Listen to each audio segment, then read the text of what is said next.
खुलुमबाय बड' लेटेस्ट आपडेटआव बयखौबो बरायबाय रादाबखौ फरायदों आं प्रमद खाख्लारिया। गिबि निउसआव दङ भारतनि उरां जाहाजाव जिबौ मोनदों। एयार इन्डिया एक्सप्रेस बइं B737 उराङाव जिबौ मोनदों। केरेला केलिकाटनिफ्राय थांनानै दुबाइआव सौहैनायनि उनावसो बे जिबौखौ उरां सिङाव मोननो हायो। मख'नो गोनांदि दावबायारिफोरा जेबो खहा जायासै आरो गाहामैनो सौहैनो हायो होनना सासे गागि directorate general of civil aviation सुंद'बै DGCA आ मिथिहोदों। बिटिआरनि चिरां आरो क'क्राझार जिल्लायाव मा जामारदों? अन्थाइनि दै लोंनानै गोबां सानाय सुनाय बेमार आजारफोरा हामनायनि फोरमानखौ गोबां सुबुंफोरानो होदों। बेबादिनो क'क्राझाराव फिन अन्थाइनि दै लानो सुबुंनि बाना। आर'नाइ फरायसालिमानि सासे फरायसाया दाउखिरिबाराव मोनबोदों मोनसे अन्थाइ। बे अन्थाइनि दैखौ लोङोब्ला गोबां देहानि बेमार आजारफोरा हामो।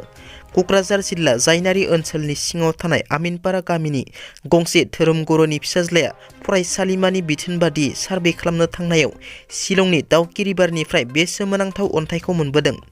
बे अन्थाइनि दैखौ लोंनानै आथिं सानाय, मोदोम बोनाय, उदैयाव अन्थाइ जानाया गनाय बायदि बेमार आजारफोरा हामनायनि फोरमान होदों गोबां सुबुंफ्रा।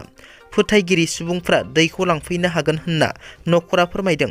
नङाब्ला 8761977216 नाम्बाराव जगाजग खालामनो हागोन। बिटिसिनि बारगाव गाहाय हाग्रामा महिलारीनि सायाव फिन बिटिआरनि गाहाय प्रमद बर'नि बिबुंथि। खौरांगिरिनि सोंथियाव प्रमद बर'आ बुङोदि नोंथांमोना लुबैयो नामा हाग्रामाया सासन खालामनायखौ? बड'लेण्डआव दा सान्थि फैदोंना फैया? बड'लेण्डआव दा 2 बोसोर सान्थि फैदों। नोंथांमोना जुदि लुबैयो हाग्रामा महिलारीया फैफिननायखौ नोंथांमोना लाबो। रायजोआ लुबैयाखै, रायजोफ्रा बिसायख'थियावसो बुंगोन। नोंथांमोना हाग्रामा महिलारीखौ थांनानै सोंहै जि नोंथांमोना समाजखौ लानानै मा एजेन्डा दं।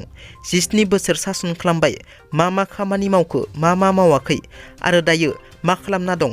2 बोसोर बिथाङा काउन्सिलावनो फैयाखै।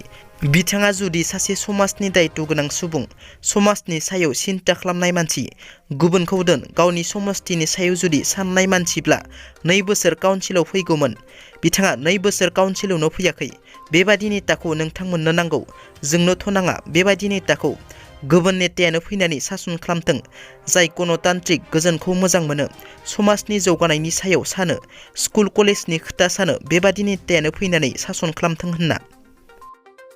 बर' सावथुन मुलुगनि मुंदांखा फेस्ला फावखुंगुर फैलाजे बरगयारी बिथाङा रायजो राजाफोरखौ खावलायहरदों दुलाराय बाथौ गौथुम माइनाव आफादनि 5थि सावरायमेल आरो सालबारि जिल्ला बाथौ गौथुमनि 26 बोसोरारि जथुम्मायाव बयखौबो बाहागो लानो थाखाय बर'नि मुंदांखा फेस्ला फावखुंगुर फैलाजे बरगयारी बिथाङा फोसावथायनि गेजेरजों खावलायदों।